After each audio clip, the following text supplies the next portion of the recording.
Hello mga kapalaboy! Welcome back to my video. On this video, itotodo natin to. Ipapakita ako sa inyo yung comparison video natin ng tatlong variant ng Montero.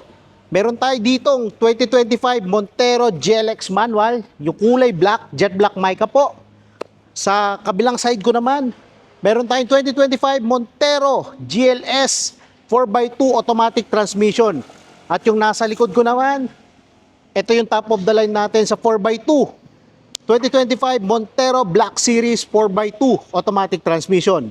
Pero bago ang lahat, please don't forget to like, share, and subscribe on my video and other social media account para at least updated po kayo sa other videos natin ng Mitsubishi units at other Mitsubishi promos.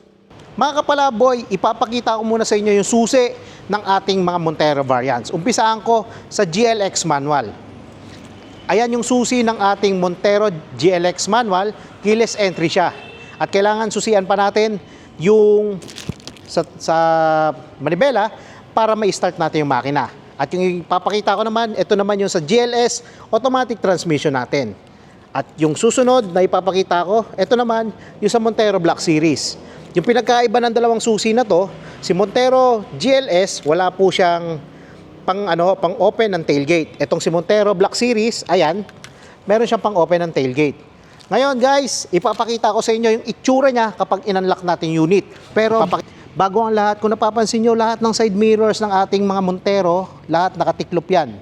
Pero kapag in-unlock natin, sabay-sabay nating i-unlock yung mga unit natin. Yan. Sunod-sunod lang pala. Ayan. Automatic, nagre-retract yung mga side mirrors niya.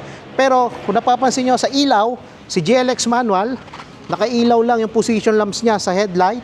At si Montero Black Series at yung GLS automatic natin, ayan, nakailaw yung illuminating light saka yung DRL nila. Yan yung pinagkaiba ng tatlong variant. Mga kapalaboy, ang isusunod naman natin ay papakita sa inyo yung pinagkaiba ng ilaw ng ating GLX manual, Black Series at pati ng GLS automatic. Sa GLX manual, nakaano siya, projector halogen headlamps. At dalawa po yung kanyang ilaw sa headlamps. May low beam siya dahil naka-projector headlamps at may high beam. Naka-bulb na multi-reflector siya na high beam siya. And sa fog lamps naman niya, ito siya. Kung napapansin nyo, tatlo po yan. Tatlong row. Yung sa taas, ito yung sa turn signal lamps. Second row naman niya, yung para sa DRL. At yung pinakababa, ito naman yung ilaw para sa fog lamps. Multi-reflector fog lamps yan, na halogen. And guys, ito pa kinagad na kapag Montero manual yung inavail nyo, pwede nyo kasi i-upgrade yung kanyang mga bulbs po. Unlike kay Montero GLS and kay Black Series, mamaya i-explain ko. Ngayon, ang isusunod kong ipapakita sa inyo yung sa dalawang automatic variant natin. Black Series naman natin at sa GLS automatic, wala naman siyang pinagkaiba sa headlamps. Parehas silang naka LED DRL at meron din siyang LED projector headlamps. Sa ano naman natin, sa bumper side, yung meron po siyang LED fog lamps at naka-LED rin yung kanyang active cornering light. Pareha sila. At syempre, sa turn signal lamps, pareha sila naka-bulb type. Guys, ngayon, ang isusunod ko naman na ipapakita sa inyo kung ano yung pinagkaiba nila sa bumper or sa radiator grille. At pati yung sa bumper niya, kung ano ba yung nakalagay sa mga bumpers nila. Sa bumper po ng ating mga Montero variants, pare-parehas po sila ng design. Naka-dynamic shield design po sila. And sa Montero GLX natin na manual, ito yung radiator grille niya, hindi siya equipped ng illuminating light. Tapos, ito, naka-silver color po yung kanyang radiator grille sa baba. Sa baba rin naman, ito, bago yung design ng kanyang radiator grille. Mas pinalaki para mas madaming hangin o mas buo yung hangin na papasok sa loob para at least mas mabilis pong lumamig yung ating engine bay. At ngayon, ang isusunod ko naman sa inyo, yung ating Montero GLS. Sa Montero GLS natin guys, papakita ko lang sa inyo, ito po siya. Sa radiator grill niya, silver color po siya. Tapos sa baba naman ng radiator grill niya, ito, meron siyang front camera para sa camera 360. And then, equip po yan ng illuminating light. Sa Montero Black Series naman, kung napapansin nyo, may mga bilog po dito, may 4 po na sensor yan. 4 po siya. And ito po, yung glass bezel na emblem ng ating Mitsubishi. Iba po siya dahil meron po siyang sensor dito sa loob. Para po yan sa sa front collision mitigation system at sa adaptive cruise control. Guys, ito pa. Kung napapansin nyo, yung Montero GLX natin at yung GLS, meron siyang silver color na front bumper garnish. At yung sa Black Series naman natin, kulay black naman yung color ng bumper garnish natin sa baba. So guys, ito pa, bago natin tignan yung gilid ng ating mga Montero. Yung Black Series natin, kulay black yung bubong niya. Mapakulay white. Siyempre, pag black talaga yung bubong. And kung kulay gray, kulay black rin po yung bubong. Ito, kulay black po yung kanyang roof at black yung kanyang roof rail.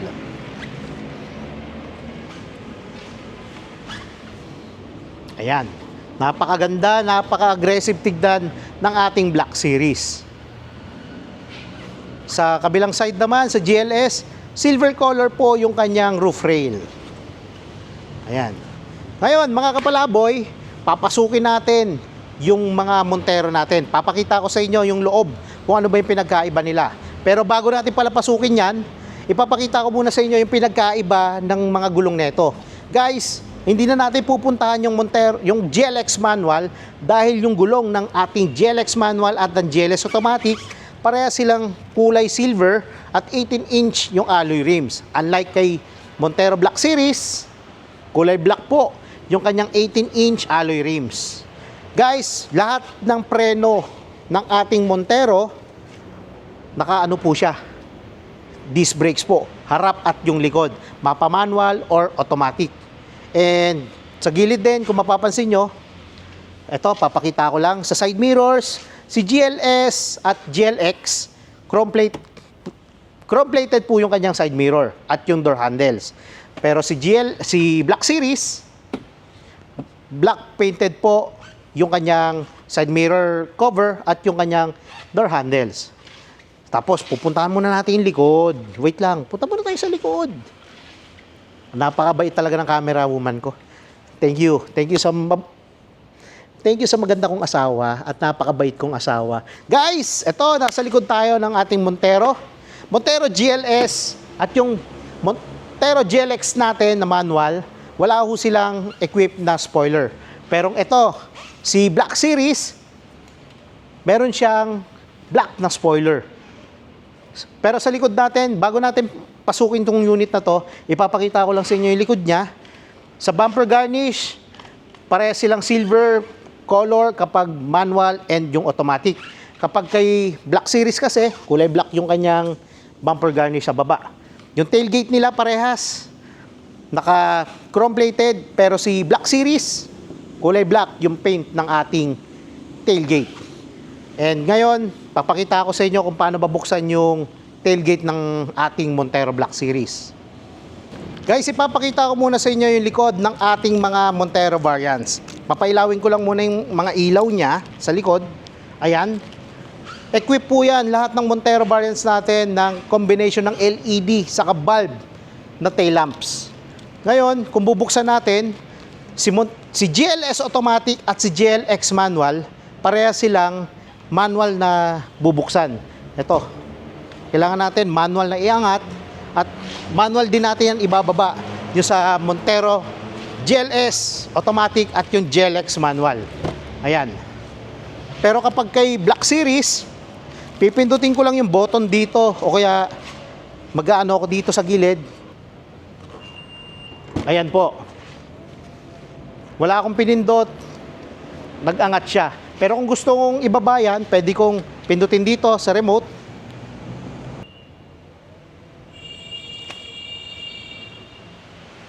Yan yung kinaganda kapag Black Series yung inabil nyo, napaka-convenient gamitin. Pero kapag kay GLS and kay GLX manual, kailangan ibaba natin. Umaangat tuloy yung bitin kong polo shirt. Shirt jack, sorry. Ayan. So ngayon, ipapakita ko na sa inyo yung loob ng ating Montero. Umpisa natin kay manual. Tara.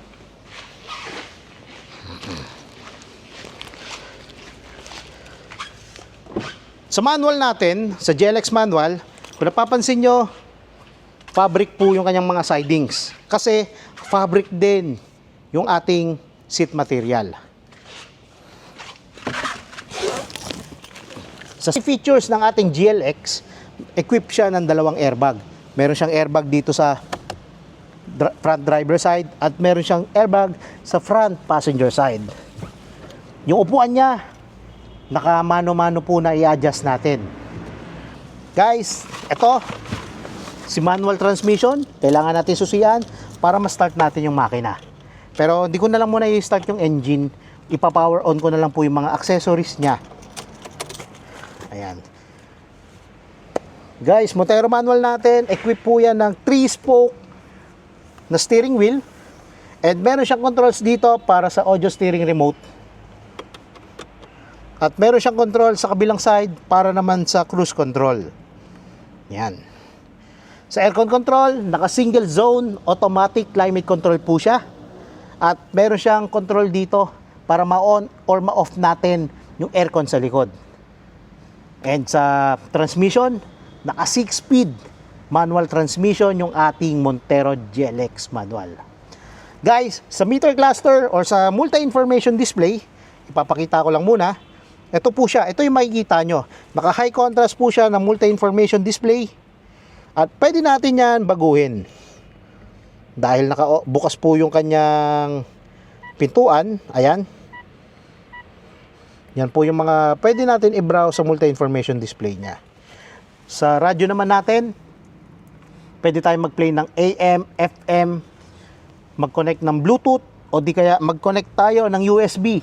Either USB mass storage device o di kaya USB cable at isasaksak natin sa phone para magamit natin yung Smart Link Display Audio. Android Auto or Apple CarPlay, pwede natin i-connect dyan. Guys, yung Montero GLX natin, mapa GLS, automatic o kaya Black Series, equipped din ito ng mga airbag bypass switch. Kasi kung meron tayong bata na pauupuin dito sa harapan, pwede natin patayin yung airbag niya para at least in case of emergency, hindi magde-deploy basta-basta yung airbag natin para hindi rin mag-sustain ng serious injury or malesen yung injury ng bata na uupo dito sa harapan. Yun yung kinaganda pag meron tayong airbag bypass switch sa harapan. Bago natin pasukin itong GLS automatic, ipapakita ko muna sa inyo kung saan ba nakalocate yung bypass switch ng airbag neto. Yung bypass switch ng airbag, nandito siya nakalocate. Para ma-on or ma-off natin yan, kailangan natin gamitin yung susi ng ating sasakyan para ma-off or ma-on natin yan. Pero dahil GLS automatic yung gamit natin, ito yung susi niya, tatanggalin ko lang at isasaksak ko dito para ma-on or ma-off natin. Ito ngayon naka-off, iilaw yan dyan na naka-off yung ating airbag bypass switch kapag naka-off siya. Ngayon guys, pasukin natin itong GLS automatic. Ipapakita ko sa inyo kung ano ba yung features ng GLS automatic natin. So bago natin pasukin ito yung GLS automatic natin, sidings muna ipapakita ko. Sa mga sidings niya, naka-leather yan. Kasi yung upuan natin, naka-leather seat din. Yan, guys. Dito mo madi-distinguish kung talagang naka-leather seat yung upuan natin kapag naka-leather yung kanyang sidings. Ngayon, papakita ko sa inyo yung loob. Pero bago ko pasukin to, eto, nandito yung location ng ating push button engine start. button para sa reverse sensor at yung button para sa active stability traction control ni Mitsubishi. Side mirror controls nandito. Meron siyang 3-spoke steering wheel na merong paddle shifter. Sa upuan naman niya, meron siyang adjustable na motorized seat. Ayan. At sa airbag naman natin, equip yan ng airbag dito sa side, curtain, front passenger and front driver side. Ngayon, pag pinasok ko to sa loob, pipindutin ko lang ng 2 beses to na hindi nakatapak sa brake pedal para ma-on ko yung accessories ng ating Montero. Ayan. Ayan siya kapag naka-on, halos pareha siya ng multi-information display ng ating manual. Pero sa features naman niya pagdating sa radyo at sa aircon control, magkaiba sila. Dahil mas malaki yung ng radyo or yung touchscreen monitor ng ating Montero GLS Automatic. Pasensya na guys kung tumutunog yung natin, alarm para sa buzzer para doon sa door reminder. Ito yung makikita nyo. Mas malaki po yung niya, yung radyo dahil equip ito ng offline navigation map at meron siyang AM radio station, Bluetooth connectivity at meron din siyang USB connectivity. Pwede natin gamitin yung USB cable natin para ma-connect natin yung SmartLink display audio o di kaya USB mass storage devices para magamit natin or makapag-play tayo ng audio or video files. Ngayon, sa cambio naman natin, ayan, 8-speed automatic transmission po siya na meron tayong paddle shifter dito or pwede natin gamitin yung manual mode niyan kung gusto natin ma-feel yung manual shifting ng gear. Sa aircon controls naman natin, papakita ko lang guys, ayan, equip yan ng knob type na button na control dito para sa fan speed at knob type na control dito sa kanan para naman sa temperature. Tapos nandito rin yung control natin para ma-access natin or ma-on or ma-off yung aircon sa likod. Ayan. And then sa parking brakes, nakalimutan ko, sa parking brakes ng ating manual, lever type po siya. Pero sa automatic, naka-electronic actuated po yan. Pipindutin lang natin to para ma-disengage natin yung parking brake or iangat natin para mag-engage siya. At meron siyang brake auto hold function dito para naman magamit natin yan kapag traffic o di kaya palusong or paahon yung kalsada. Para at least hindi ka na nakababad sa preno kapag matagal kang nakahinto. Yun yung kinaganda kapag automatic transmission yung inavail mo. Ipapakita ko rin sa inyo mamaya kung yung pinagkaiba nito sa Montero Black Series. Ngayon guys, bago natin pasukin yung Montero Black Series, ipapakita ko lang muna sa inyo yung second row nya.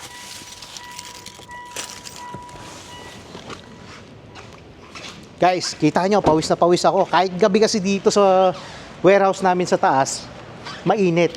Pero gusto ko makapag-deliver sa inyo ng magandang content para sa ating mga Montero, kaya ginagawa natin to. Guys, sa second row, napakalinis ng second row natin. Ayan. Meron siyang fold and tumble yung mga upuan niya sa second row, pati sa third row, and yung kanyang center console, meron siyang 220 volts sa power outlet at meron siyang 2 USB port para makapag-charge kayo ng mga devices nyo. Guys, alam mo ba, yung mga Montero automatic natin at yung manual na transmission, equip po yan ng mga courtesy light sa mga pintuan. Ito. Yan. Guys, kung mapupunta kayo sa mga madidilim na lugar or madilim yung garahe nyo, pag binuksan nyo yung mga pintuan, iilaw yan para at least makikita mo kung ano ba yung mga tinatapakan mo. Kinaganda kapag Montero yung inavail mo, may courtesy light siya. Unlike dun sa competitor natin na mga units, wala siya nun. Guys, bago natin pasukin yung Black Series, ipapakita ko muna sa inyo yung kisame ng ating GLS at ng GLX na manual.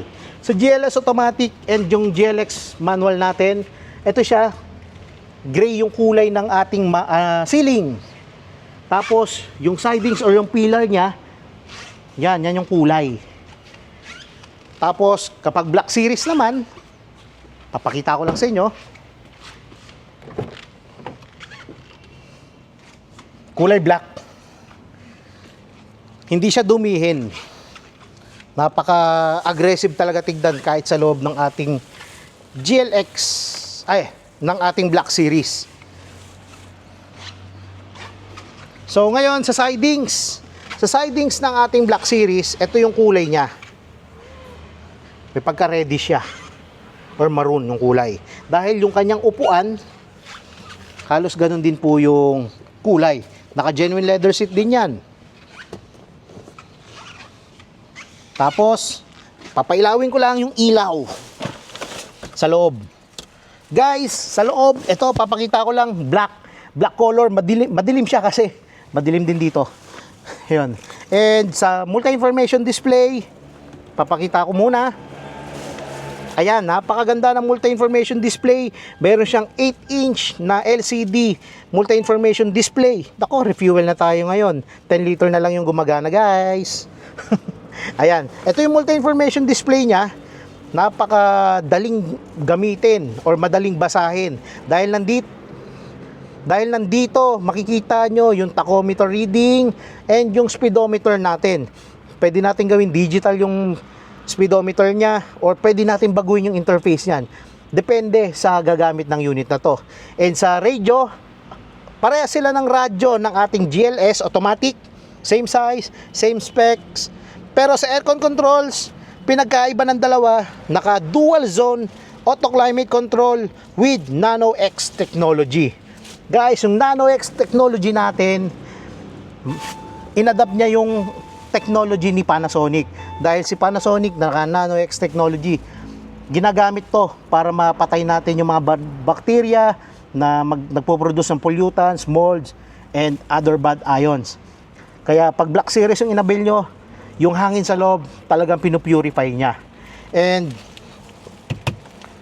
guys, sa automatic transmission natin ng Black Series, ayan, meron siyang front collision mitigation system.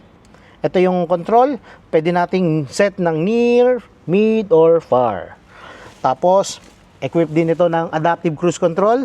Papakita ko lang sa inyo kung paano siya iset. Pipindutin ko lang tong button. Pipindutin ko lang yung button na to. Cruise control on. Tapos, pwede natin iset yan. May makikita kayo dito na 3 guhit. Ayan. Na pinapagalaw ko. Yan yung isa-set nyo kung gusto niyo ng far, near, mid, and far. Sorry. Near, mid, and far. Ayun. Ayan. Kasi guys, kinaganda kapag naka-adaptive cruise control kayo, yung kinaganda nito kapag naka-adaptive cruise control kayo, kung mabagal yung takbo nung nasa harapan nyo and nakaset yung cruise control nyo sa 100 kilometers per hour at yung takbo ng sasakyan na nasa harapan nyo is 80 kilometers per hour, i-adapt po niya yung speed nun. Lalapit siya, pero pepreno siya at i-adapt niya yung speed nung nasa harapan nyo. Kaya mas safe ito gamitin. And meron siyang lane change assist. Guys, sa Montero Black Series natin, equip ito ng airbag sa front passenger side and sa driver side. Curtain airbag and side airbags meron siya. At yung nadagdag dito, meron siyang knee airbags. Kaya, sure, malilesen talaga yung injury nung sasakay dito in case na mag-deploy or magkaroon ng emergency situation. And then guys, sa likod, papakita lang natin ulit bago natin tapusin yung video na to. Pindutin ko lang to, pusa na siyang aangat. At kung medyo maliit yung gagamit nito, pindutin lang niya ng isang beses to at hihinto na yan. Para pag ibababa na niya guys, pipindutin lang niya ulit para bumaba na. Para at least hindi na siya tatayo or lulundag para abutin yung tailgate para maisara niya. Yun yung pinagkaiba ng 3 variant ng ating Montero. So ngayon, pag-usapan naman natin yung promo under bank financing ng mga Monteros natin. Guys, mga kapalaboy, yung engine ng ating tatlong baril sa Montero, equipped po yan ng 4N50 na may BEC diesel turbo engine na 2.4 liter. At yung horsepower niya, 181 horsepower at 3,500 RPM. Papa-manual yan or automatic, papa-Black Series, 4x2 or GLS 4x2 po yan. Guys, yun lang. Wala namang pinagkaiba sa engine. Transmission, wala rin pinagkaiba. Transmission, wala rin silang pinagkaiba. Mga palaboy, pag-usapan naman natin yung pricing and yung promo para sa ating mga Montero variants. Umpisahan natin kay Montero GLX Manual.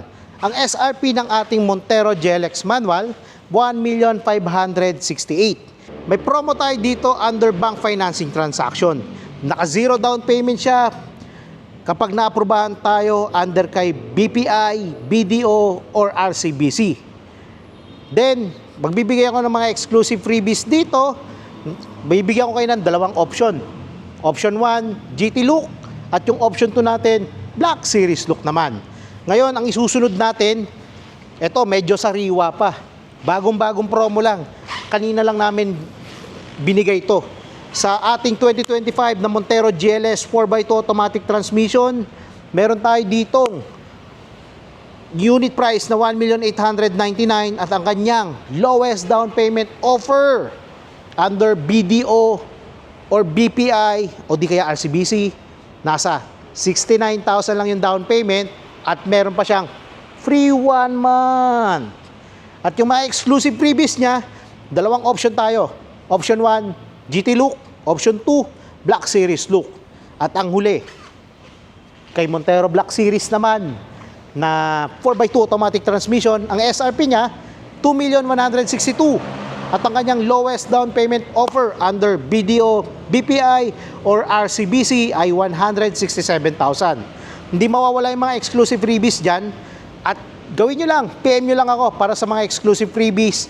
Ibibigay ko sa inyo kung ano-ano yung mga yon.